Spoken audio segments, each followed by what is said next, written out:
do Flamengo. Nessa terça-feira, o elenco que está lá em Orlando recebeu folga. Então, os jogadores curtiram ali a folga. Alguns foram fazer compras em Orlando, outros foram aos parques da Disney com suas famílias, muitos familiares por lá. Só que terça e quarta será de muito trabalho, porque será treinamento em período integral, ou seja, treino pela manhã e também à tarde, quinta e sexta, um período só. E no sábado, o Flamengo encara o Orlando City, esse que será o principal jogo dessa ida do Flamengo a Orlando, lá nos Estados Unidos. Sobre o Gabigol deu sua primeira entrevista para o Zico, pois é, e ele falou sobre a final do Campeonato Carioca. Qual será a final do Campeonato Carioca, na opinião do Gabigol? Ele disse o seguinte, abre aspas, acho que o Botafogo, pelo investimento com a SAF, eles podem contratar alguns jogadores, ficaram alguns também do ano passado, então pode ser uma equipe muito difícil. O Vasco, pelo ano ruim que teve, quase caiu, pode ser que eles voltem. E o Fluminense, o atual campeão da Libertadores. Então eu aposto no Fla-Flu na final. É um clássico muito bonito, é muito legal, espero que dê Flamengo dessa vez.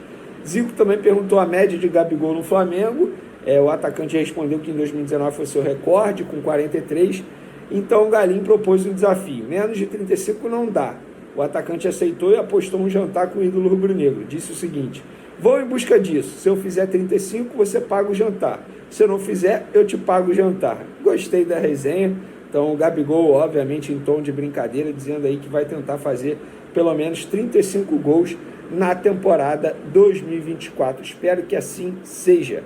Embora eu acho que para o Gabigol se tornar titular novamente, ele vai ter que comer a bola, jogar muita bola dentro de campo e ainda torcer, entre aspas, para o Pedro não ficar à disposição. Porque eu não vejo, hoje, olhando o estilo do Tite, ele sacando o Pedro para poder botar o Gabigol como centroavante.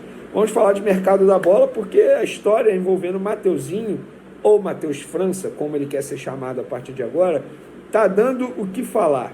Pois é, o jogador ainda não é atleta do Corinthians, está treinando no CT do Corinthians há uma semana, já apareceu em treino aberto a torcida corintiana, já apareceu em vídeo dos bastidores dos treinamentos do Corinthians com a camisa do Corinthians, mas não tem contrato com o Corinthians. Ele continua sendo jogador do Flamengo. Inclusive, isso é até um questionamento que eu posso correr atrás. Se ele se machucar lá, o que acontece? O Corinthians vai assumir esse prejuízo ou o prejuízo será do Flamengo? Porque o contrato dele continua vigente com o Flamengo. E sobre essa situação, o que está acontecendo é o seguinte, o Corinthians quer mudar aquilo que havia sido acordado anteriormente. O Corinthians quer botar opção de compra ao término do contrato, avaliado em 6 milhões de euros. O Flamengo não quer colocar opção de compra, quer manter aquilo que havia sido acordado anteriormente. E foi acordado com o diretor deles, o Rubão. Só que quando o contrato chegou no presidente do Corinthians, o presidente analisou e falou, opa, isso aqui eu não vou assinar não. Eu acho que isso está acontecendo muito por conta do que aconteceu com o Corinthians em relação ao Lucas Veríssimo, que estava lá, foi anunciado como reforço, não tinha assinado ainda, ficaram enrolando, o jogador foi para o futebol do Catar. Aí agora o presidente do Corinthians, pelo visto, quer fazer essa para ter média com a torcida corintiana depois de ter perdido o Lucas Veríssimo. Fato é o seguinte, não é só a opção de compra que atrasa o desfecho, não. O Timão não quer aceitar uma cláusula que libera o Fla, pedir o lateral de volta a qualquer momento durante o empréstimo. Além disso, o rubro-negro também não quer colocar cláusula de taxa de vitrine caso o jogador seja vendido durante o empréstimo ao time paulista. Gente, o imbróglio está existindo porque o Corinthians quer voltar atrás naquilo que havia sido acordado.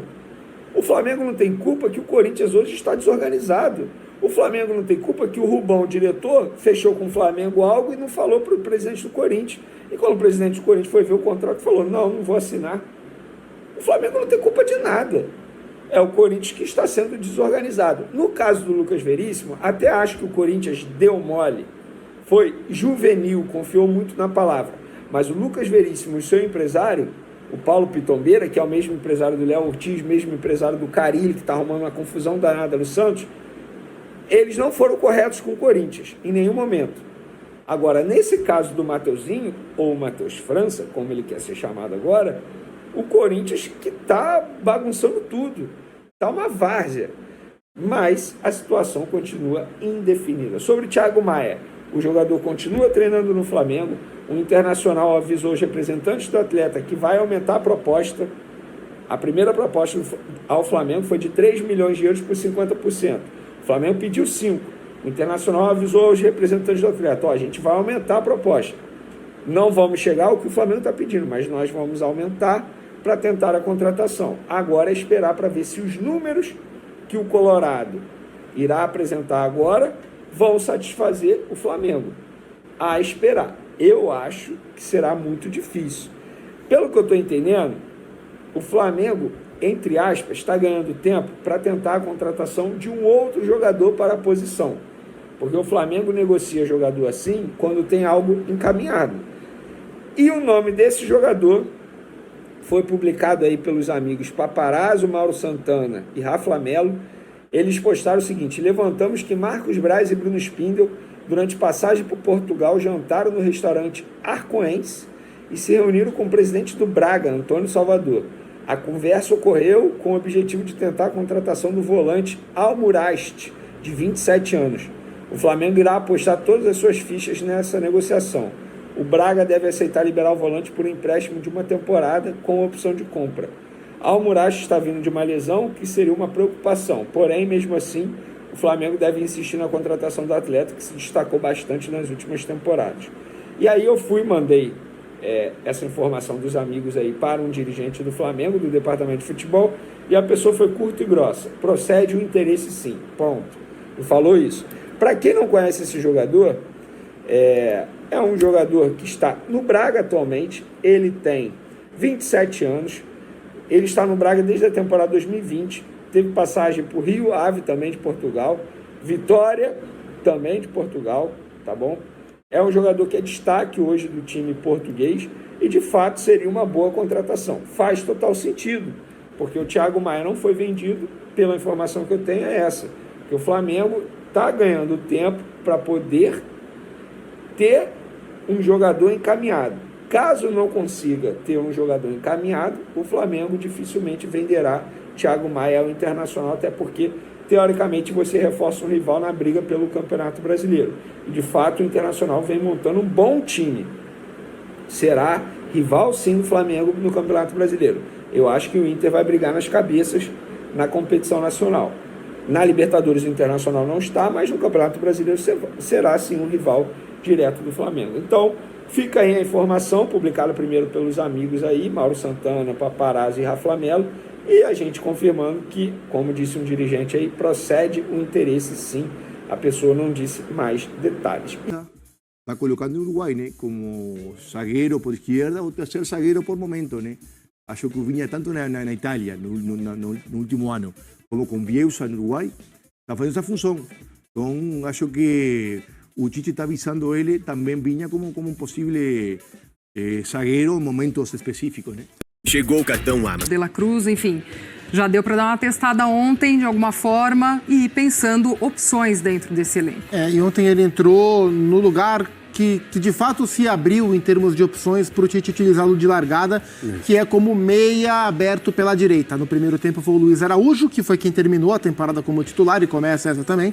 O De La Cruz entrou no segundo tempo do jogo contra o Union, junto com a Arrascaeta, e esse junto com a Arrascaeta me parece algo muito importante, pelo menos para esse primeiro momento, pelo entendimento entre os dois, pela maneira que eles se complementam. O De La Cruz é um cara de muita intensidade, o Arrascaeta é um cara do passe genial, que pode inclusive achar o De La Cruz em momentos importantes do jogo. Então esse é o primeiro desenho que se aparece para ele. Nem acho que foi uma atuação de tanto destaque dele ontem, mas foi uma boa estreia dentro das condições.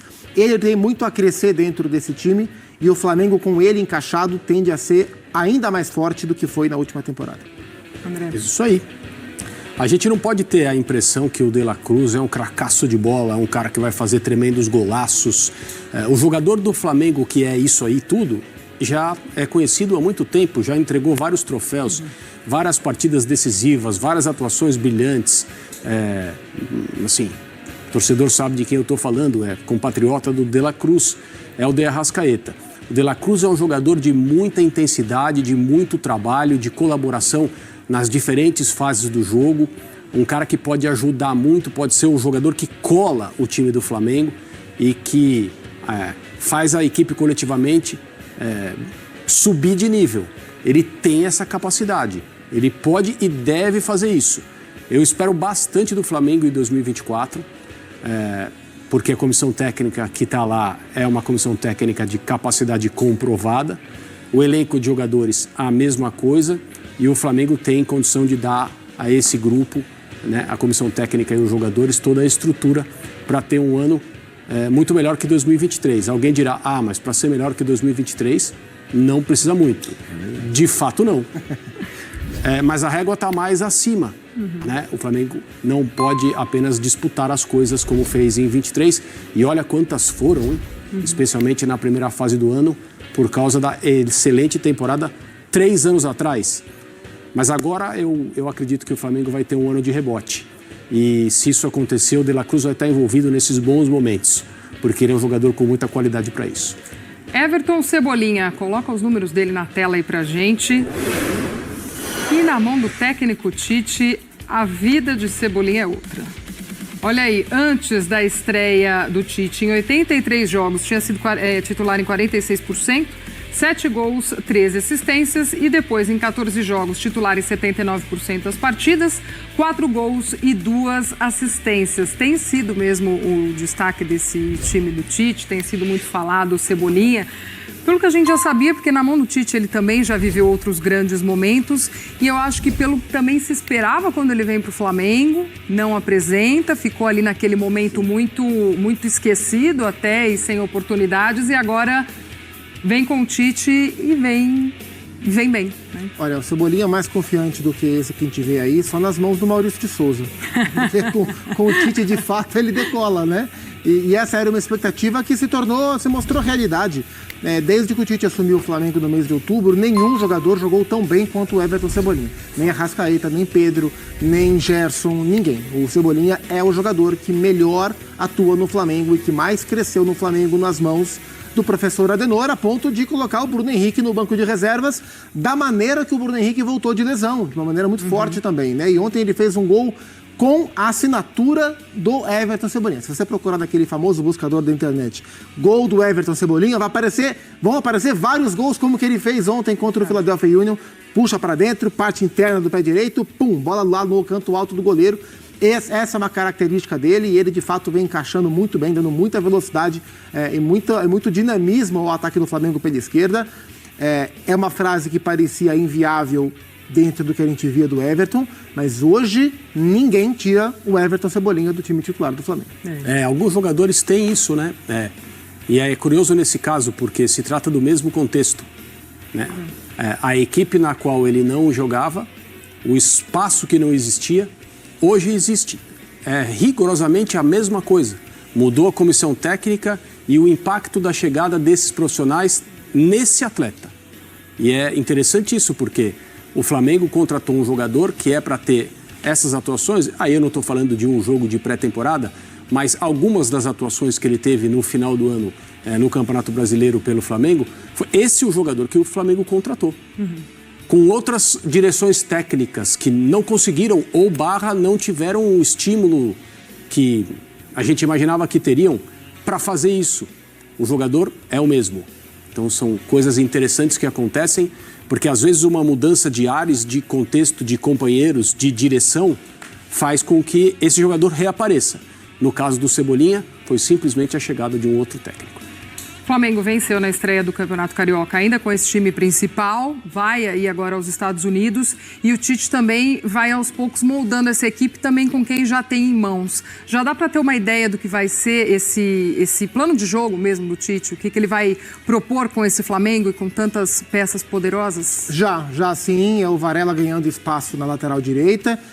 Vamos ver como que o Matias Vinha vai chegar para brigar com o Ayrton Lucas. Acho que pela maneira que o Flamengo vem jogando, com laterais fechando um pouco mais por dentro, para dar campo para o Cebolinha, para o Luiz Araújo, ou para o próprio De La Cruz, enfim. O Vinha talvez se encaixe taticamente mais do que o Ayrton Lucas, embora eu goste muito do Ayrton Lucas. Ontem, no primeiro tempo, o Alan, que veio do Atlético e já sofreu com lesão, já sofria um pouco antes do Galo também, foi quem começou.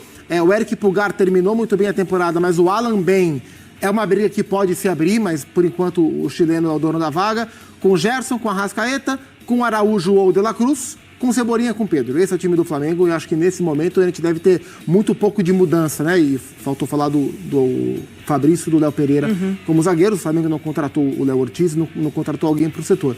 É esse time e me chama a atenção essa relação entre laterais e pontas e meias atacantes. Eu acho que está aí o segredo, entre aspas, tático que o Tite quer colocar nessa equipe para evoluir bastante em 2024. E em relação à ideia de jogo, modelo, sistema, o Flamengo, ao longo dos últimos anos, flertou um pouco com o jogo posicional. Não vou entrar em debates táticos aqui, mas contratou treinadores que foram ou formados nesse tipo de ideia de futebol, que é mais uma, como tantas outras, ou tiveram a intenção de fazer o Flamengo jogar, independentemente das suas formações como técnicos, dessa maneira.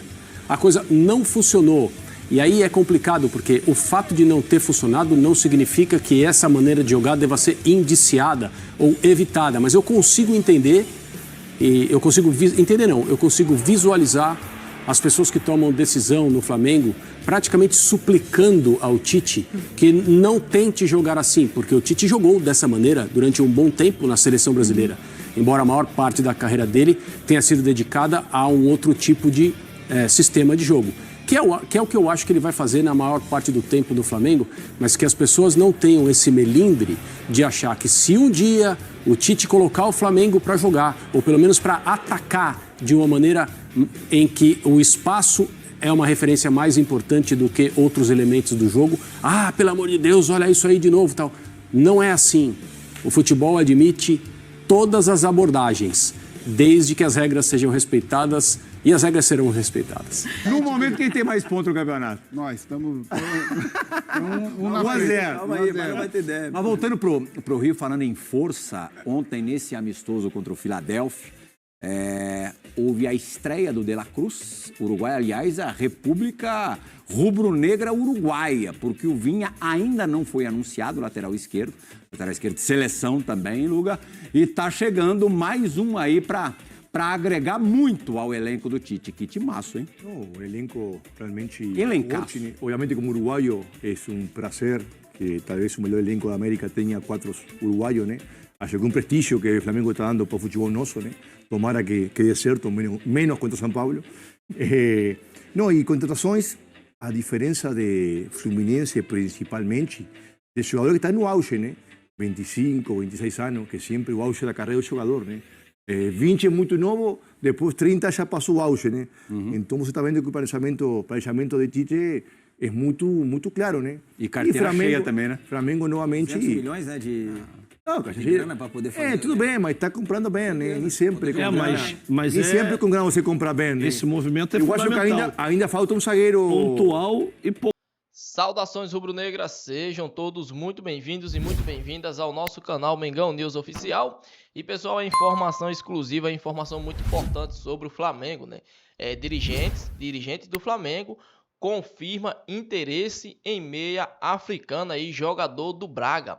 Al Musrati atua como volante e está no Braga de Portugal, no qual tem um contrato com o clube português até 2026. O Flamengo segue ativo em busca de novos jogadores para a temporada de 2024. Dessa forma, o clube rubro-negro está de olho na situação do volante africano Al Musrati, atualmente no Braga de Portugal. Dirigentes do Flamengo confirmaram o interesse no atleta, né?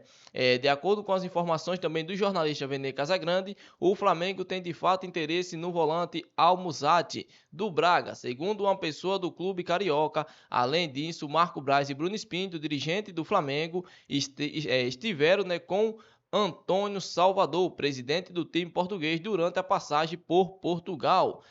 A situação de Al Musrati é a seguinte, né? Al Musrati tem 27 anos e atualmente tem um contrato com o Braga até 2026. O jogador líbio chegou ao time português em 2020. Até o momento, o volante atuou em 148 partidas, nas quais marcou 15 gols e concedeu 8 assistências, né? Para um volante, é um cara bem ativo, né? Na atual temporada, Al-Mussati é titular do Braga. Dessa forma, o volante africano participou de 17 partidas no total, contabilizando jogos do Campeonato Português e também das Champions League. Sendo assim, o camisa 8 anotou 4 gols e concedeu um passe, né? Então, Al-Mussati aí é mais um jogador que está no radar do Flamengo, na mira do Flamengo, né? Eu queria saber a opinião de vocês, o que vocês acham dessa contratação, né? O Flamengo contratou 2 nomes, né, para a temporada de 2024, De La Cruz e também Matias Vinha, e já estreou pelo clube rubro-negro, que pagou 16 milhões de dólares, cerca de 78 milhões na cotação atual, pelo jogador do River Plate. Matias Vinha, segundo o atleta, que reforça o Mengo, que pagou 8 milhões de euros, cerca de 42 milhões na cotação atual, para a Roma, da Itália. Então, esse aqui é o jogador. O Flamengo está aí mostrando um interesse, né, no jogador, né, africano Al-Mussati. E eu queria saber a sua opinião, meus amigos e minhas amigas, o que você acha dessa contratação. Lembrando, o Flamengo deve estar atrás desse jogador para poder fechar, né, a La Coruna aí, a coluna, né, que fica aberta com a saída do Thiago Maia, que está, né, encaminhando a sua ida para o Internacional, né? Eu quero saber a sua opinião, meus amigos e minhas amigas, se você é de acordo com essa contratação ou não. Comente aqui, deixa a sua opinião, que é muito importante. E no demais é isso aí, rapaziada. Espero que vocês tenham gostado. Esse foi o nosso vídeo. Tem um botão vermelho com o nome inscreva-se, então já se inscreva, ativa o sininho de notificações, comenta, que é muito importante, compartilha o vídeo aí com a geral e chega amassando o dedo no like, deixa muito like nesse vídeo. Graças a Deus conseguimos bater a meta de 100 likes no vídeo passado e agora eu conto novamente com a sua ajuda, que é muito importante, que você deixe o like, deixe muito like, amassa o dedo no like pra gente bater a meta de 100 likes nesse vídeo, combinado? Então eu conto com a sua ajuda, meus amigos e minhas amigas. Deixe muito like nesse vídeo, bora bater a meta de 100 likes. Se Deus permitir, mais tarde voltarei com mais informações do nosso rubro-negro.